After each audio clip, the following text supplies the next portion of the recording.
What's going on, you guys? It's your boy Cozy coming at you with yet another One Piece commentary video because your boy doesn't know how to use technical informations such as making sure all the recording software works right. So for this round 2 of the EB02 Top Cut meta tournament regional, everything, anything under the sun you can think of, your boy's gonna do it here today. We're gonna be talking about round number 2 of this regional tournament that I was in. You can also check out the stream of it over on the YouTube channel, but just keep in mind, your opponent has no sound. So that's why we're doing this video here today. So that way you guys can check out how it's going, what my thought processes and everything like that was. So we're gonna hop into round number 2 of this tournament, but hey, don't forget to leave a like on this video, subscribe to the channel, and ring that notification bell so you don't miss an upload. I'll catch you guys here in just a second.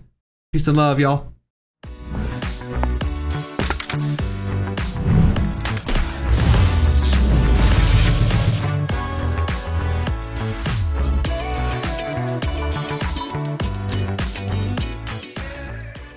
All right, and welcome to round number 2 of this tournament. We are playing into Mr. Teach himself. It is going to be Blackbeard versus our one and only Shanks, the Red Emperor of the Sea himself, Mr. One Hand I Can.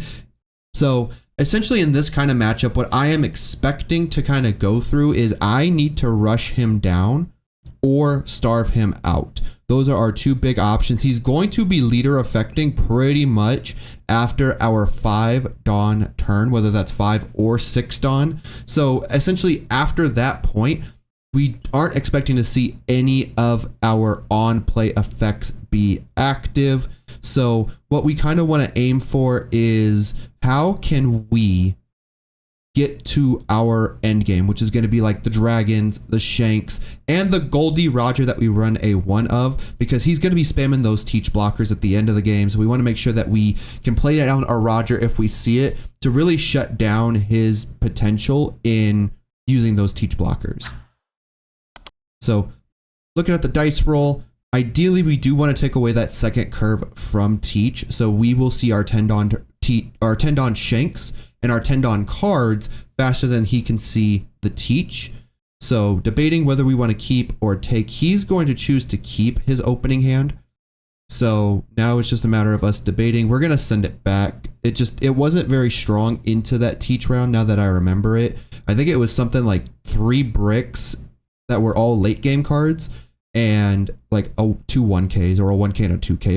It was a very weak hand going into Teach, and I just knew we had to find some way to get around that Teach, and we had to find something better. There has to be something better at this point, right? You know? So we're gonna try to bury through the Teach. We're shuffling up the deck here. We're gonna go ahead and do our half cut. We're gonna go ahead and draw our 5, and then that was part of the cut. Never mind. Now we're going to draw our 5 and then get our 5 life. 3, 4, 5. 1, 2, 3, 4. And 5th life. And then I believe he was going first. Yes, he is. So he is going to go first. Rest 1 for stage. Utilizing the stage effect, we're going to go ahead and toss a Liberation to look at the top 3. And grabbing the 5-drop Kuzan into his opening hand here. So we get rid of a brick to gain a brick. We're going to go ahead and play our tried and true Uta. Search top 5, look for a red hair pirate.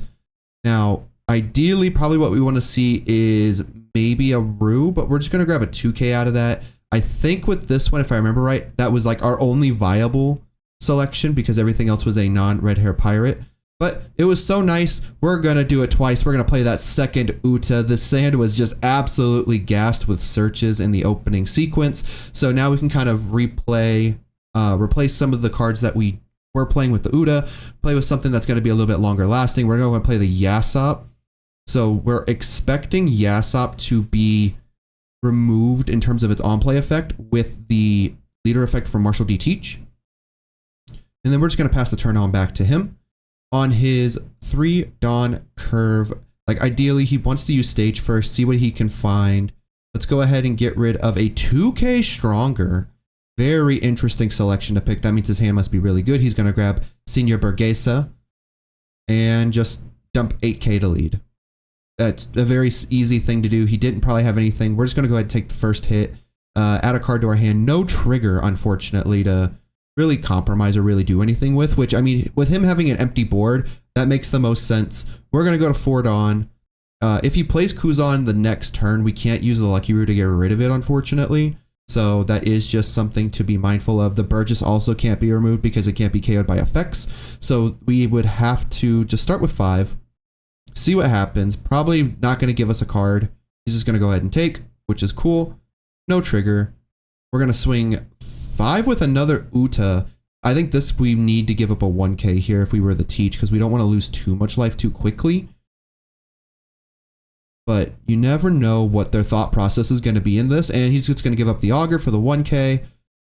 We will pass turn there, leaving 1 Dawn active, fainting as if we have a Divine Departure in hand. Divine Departure, guard point, maybe a Rad Beam, but we have too much life for a Rad Beam.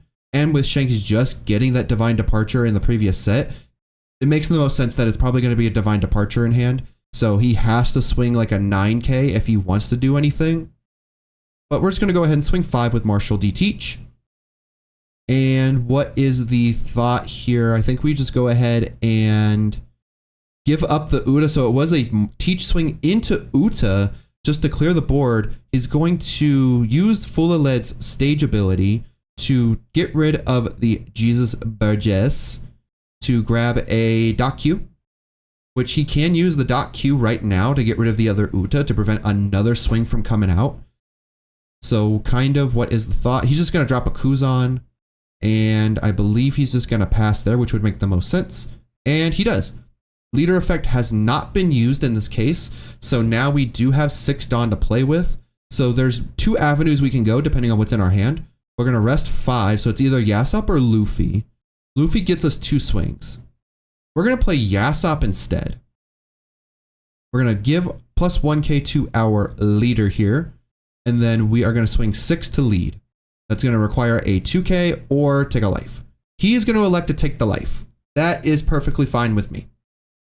And then we will just pass the turn back. We are a 6k leader, so we do have a little bit of inherent protection. So he has to swing 7k to prevent like a leader effect ability from Shanks to be activated here in order to really shut down his plays. He's going to have a leader effect, toss a Fulaled, grab a Teach blocker in this particular moment. We do have a lot of cards in hand, though. We are sitting on 8 cards in hand as a Shanks player, and that's beautiful to see. He's not really countering out of anything, so we can just stockpile our cards and really just make sure that we're there. So what does he want to do on 7 here, right? There's a couple of avenues he can run. He can swing with the Kuzan really tall, use Kuzan's effect to replace it with that Jesus Burgess, and hope I don't have a Beckman. But even if I do have Beckman, he's got the insurance policy that he can just leader effect to stop the Beckman's on play from activating. So that would be the most optimal thing to do, is swing tall with Kuzan, swing tall with Teach, replace Kuzan with Burgess so I can't swing into board, and kind of just go from there. We do go to 8 Dawn next turn, so Rayleigh is also a very possible option to really shut down a Burgess or a Kuzan play from going forward after that. So now, the Teach could also play like a Laboon or a Mancheri. What exactly is his thought process here? Not too sure. Depends on what his build is in terms of the deck list. I wish I would have got some deck list ideas and some deck lists from these individual players.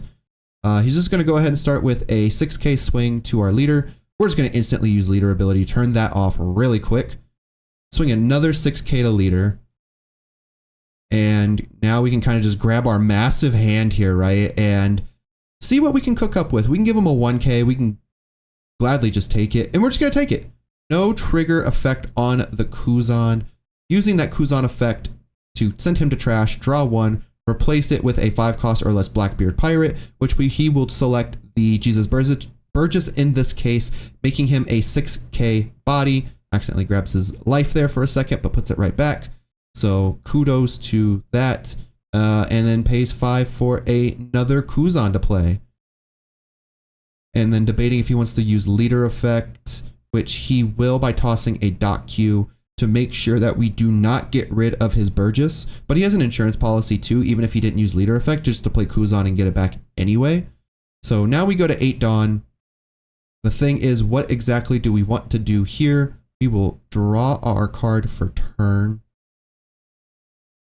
And then we're counting out 5. Like, what would be really cool is to see a Luffy swing. So we'll start with a 5k to leader, leaving 5 Dawn active. So we're going to try and get cards out of hand at this point, because if we put too much pressure on right now, he's just going to keep losing life and then give up more cards in hand in the future, which is going to prevent him. We know one of them is a Blackbeard, so he's going to give us a 1k. We'll start 6k to leader with the Yasop swing here. That's going to require a 2k or take a life or 2 cards out of hand. So there's a lot of different options and different possibilities. He's going to give us a 1k to make the Burgess a little bit, or he gives us a 2k, sorry, with the stronger, and makes his Burgess 1k stronger, put him to a 7k body. Now, the best thing to do here would be to like play a Luffy, or yeah, play a Luffy, because we can't use Yasop to make our leader a 6k for the turn. So there's the dream Luffy. So now we can swing another 6k to leader, putting 1 Dawn under Shanks and adding just a crazy amount of pressure. He's going to take that life and debate on if it's a trigger or not. No trigger is what it's looking like. No trigger indeed. Swinging another 6 to leader, requiring another 2k or 2 cards out of hand, and just adding so much pressure. We swing 4 times this turn, giving up 1, 2, 3 cards out of hand and 2 life. So, I mean, in reality, he does only lose technically 1 card out of hand, because he does end up taking 2 life and countering with 3 cards. So what is his kind of game plan here? He's going to use stage to get rid of stage and decide on grabbing which Blackbeard card. And he is 1 Dawn short from reaching the teach turn anyway, so we do get to see it faster. He's going to grab another teach, so we now know he has 2 teaches in hand. So he has 2 teaches in hand, which means 2 of those cards are bricks.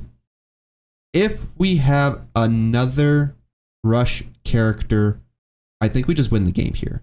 We have 9 cards in hand. This man has not swung a whole lot into us. He's going to use Era, search top 3, grab a Blackbeard, and then pitch the other 2 to trash. So that's going to make Burgess an 8k body, which is very strong going into like the Luffy or the Yasop.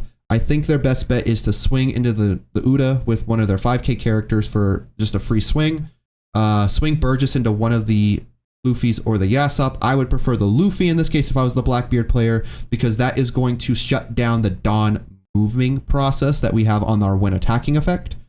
Still debating on this my era begins effect event search, which means it is a very tough choice for him to select what he wants to do right now.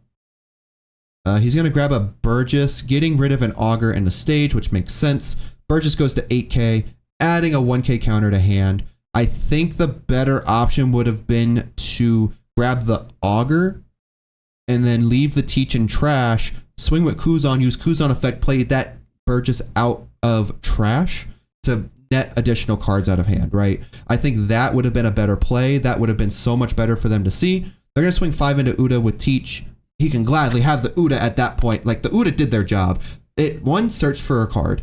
2, swung 5 and got a card out of hand. So we're already making progress. He still has 8 Dawn active. My best bet would be to swing tall into these 2 characters to really either A, get cards out of my hand and starve me out, or get rid of these 2 bodies. Like, that is kind of where this teach needs to start putting focus on and really driving home that, hey, we need to make sure that this Shanks leader does not have the ability to swing and create lethal for us. We have a lot of cards in hand too as the teach player, so we're fine there. He's going to swing 6 with the Kuzan. Now the question is, do we just use leader effect if it's into a body? And it's not into a body, so we're going to take this hit, make it 10 cards in hand for the Shanks player here, which is absolutely insane to see. 4, 4, and 2 make 8. He's going to swing 9k into something. If it's into leader, that's probably a mistake. With a lot of cards in hand, he's going to swing 9 into a body, use leader effect on our end to make it a -1k, so it's an 8. And give up a 2k, 1k to protect our Yasop and our Luffy. He's going to play Laboon, which means he's going to use dot Q. So Laboon's going to rest. He's going to -4 cost something. What is that something? The world may never know. But he's going to use Kuzan to put the dot Q into out of trash into hand. He's going to get rid of the Luffy, which is the smart play here, and then pays 2 for a Vasco shot. And does he use leader effect here? He does use leader effect, getting rid of a 10-drop Blackbeard. Very interesting call there. So now kind of what is the game plan here? We're going to double check the Burgess here, and it is going to still be an 8k body with 1 card into the progress of 9. So kind of now on 10, what is our plan here? We could use Yasop's when attacking effect, putting a Dawn under it. So we could swing like 7 to 7 if we wanted to choose to minus the Burgess. But I think we're going to go ahead and start with a 6k swing. Hoping, well, we know one of those is the other Blackbeard blocker, so we know 1 card is a brick guaranteed. We're going to swing 6 into Laboon. He's going to give up the Laboon. Let's go ahead and swing another 5k. Preferably, this one would probably be into leader to force a card out of hand or force that Vasco shot. He's going to force out the Burgess 1k counter. So we know no 3 unknown cards and a brick with the Teach. Do we just slam down Shanks here and just hope for the best? We do. We're just going to slam down the Shanks. We have a ton of cards in hand, so we can protect the Shanks here. We're going to go ahead and swing 12 into, probably the Burgess would be the better play. Swing 12 into Burgess to give up the Vasco shot blocker. And that works for us. That Burgess does go to a +1k with that 4th card in trash. But it is still at 8k because Shanks exists, and that static Shanks is just absolutely nuts to have on board. If we get a second one, it's kind of hard for the Teach player to kind of come back from that, because yeah, they can use the Teach blocker to kind of get cards and stuff out of hand. He's going to start with a 5k swing. We know the Teach is coming. It would just make the most sense. We're going to go ahead and use leader ability, -1k that Teach. You're not swinging into me with that. With that pitiful little swing. Get that out of here, man. Get it on out.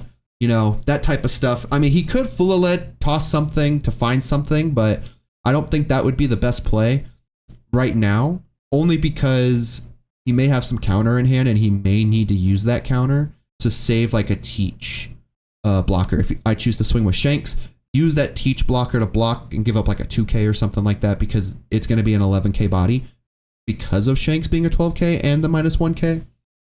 So now it's just a matter of, do we swing 8? Do we swing at all? What do we do here? Because now, like, he could just swing into life. He's going to go full of lead first. We're going to toss a Lafitte 1k. Look at the top 3 cards. And probably he grabs a Shiryu 2k. So he does upgrade 1 card. So we know it's 1 Teach, 1 2k, and 3 unknown cards for right now, I believe is kind of where we're at. We're going to swing 8, it looks like, with, yep, 8 with Burgess. Donde está el Burgess swing? I would probably say this is going into the Yasop. That would probably be the best case scenario here. We're going to grab our hand. We are going to give up 2 2Ks to go ahead and just get out of the swing, let the Yasop hit. So the Teach comes out on board. It's going to negate the Shanks. So the Shanks is not going to be able to swing this turn. I believe it also turns off Shanks' ability. So that is a 12k Burgess now, which is fine. 3 cards in hand because of leader effect, tossing another Teach. So that is 3 Teaches we've seen. So the most he can have on board is another 12k Teach body. But if we play another Shanks here, I think it's kind of over, isn't it? Let's go ahead and just go 5k into leader to see if we can get another card out of hand, and to see if he can even get the Teach blocker out, which would we know he has a 2k, which he gives up the 2k Shiryu. So 2 cards in hand. Swing 6. Does that force the teach block? Gives up a stronger here. Rest 10. Playing the Roger. We're going to go ahead and swing maybe 13. Yep, we swing 13 to leader. Yeah, 13 to lead. He has to give up the teach or take this life and find some way to get rid of this Roger. That or go for lethal. Oh, we go 13 into Burgess. That's even bigger. So now he has no big body to swing with. Shanks' ability is now active here. So that teach is still an 11k body. The Doc Q is a minus 1000 body. So that is definitely good to know. But ultimately, like, what's the play here? What's the plan for this teach player? He only has 2 cards in hand. He got rid of 2 10 blocker teaches already. So it's either he has one in hand, which he rests 10, and he does have that last teach in his hand. Now the question is, what does he choose? Does he choose the Roger? Does he choose the Shanks? I think he's going to choose the Roger in this case, which would negate the Roger effect, but it's more so like, that's fine, because if we play another Shanks, he can just counter, he can block, but then he's susceptible to a 5 and a 6. So, I mean, to be fair, another rusher gets us through this. So yeah, the Roger can't swing. Roger's effect is negated because of the 10 drop teach. We're going to draw. Like, a rush here just wins it for us. Ultimately, he has 1 card in hand. I have 3 swings on board. He has 1 life. So we're going to rest 8. It's going to be the dragon. The dragon's effect is going to activate. We're going to put 2 Dawn somewhere. We're going to put 2 Dawn under Shanks. He has 1 card in hand. So we know the 7k is going to be a guaranteed, right? So let's go ahead and swing 7 to life, force a block, or take the life. Like, you have no choice here. You have to use a teach blocker. Because I'm going to swing another 8, 9, and 12. That would probably be the most optimal way of doing it.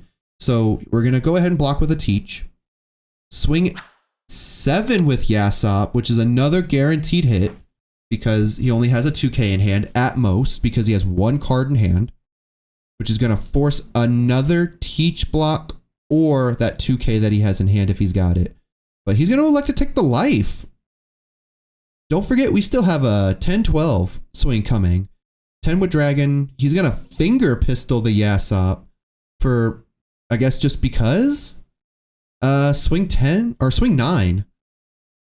So he's going to have to, yep, and he's just going to call it there because he knows it's over. He knows that he just couldn't get there, but hey, we got there. We had enough swings. We had the rushes to get there. Ultimately, this was a really good matchup for us. We're right now 2-0 in the regional tournament. We are cooking with gas right now, but hey, let me know how you liked this particular battle. Are you more of the teach player or are you more of the Shanks player in this matchup? Let me know down in the comments. And don't forget to like this video, subscribe to the channel, and ring that notification bell. I'll catch you guys in the next one. Peace and love, y'all.